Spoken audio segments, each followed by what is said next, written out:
Singapore, an unlimited leave policy sounds like an employee's dream. It keeps staff happy, encourages them to take time off, and minimizes the risk of burnout.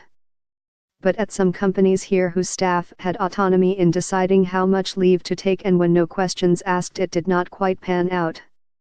Local humor website SGAG, for example, switched to 21 days of leave last year after just 1 year of offering staff unlimited paid leave.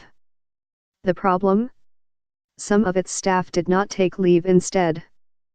Co-founder Carl Mack had wanted a culture in which the employees would have time to go out, socialize, fall in love, have a relationship, pursue a hobby or passion outside of work, and bring those experiences back to tell stories through the content they create. But unlimited leave had the opposite effect. When we reached the end of 2015, people were burning out, they weren't resting and they weren't using it. He told the program why it matters. Watch the episode. A lot of them started saying, "I don't know if I'm entitled to, I kind of feel guilty because I don't know if I've earned it." So that was strange. There were also those who felt that it was wrong to take leave when others were not doing so, worried about colleagues having to cover their work or about being perceived as not hardworking. So nobody dared to take action, and they kept working, said Mr. Mack. SGAG Assistant Manager, Business Development and Accounts, Cassie Yang, for instance, ended up taking fewer than 10 days of leave. "It was my first year in the job. I wanted to be a bit more hardworking," she said. "After not taking a break for quite a while, I felt a bit burnt out." The unicorn quandary asks most Singaporeans, however, whether unlimited leave would be a job perk in a country where, by a law unchanged since 1968, employers must provide a minimum of 7 days of paid leave, and they would probably say yes.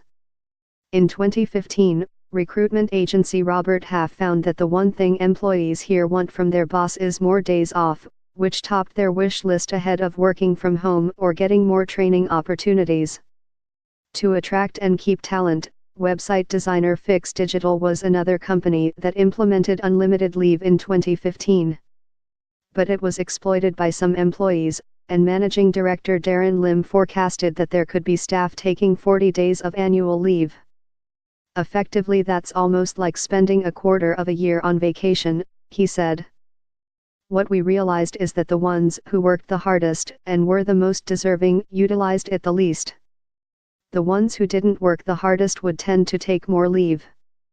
Mr. Lim dubs the unlimited leave system a unicorn, something that's an ideal, a myth that's nice to have.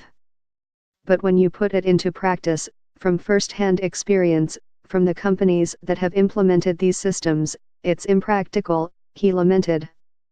Watch The Mixed Reality, 223.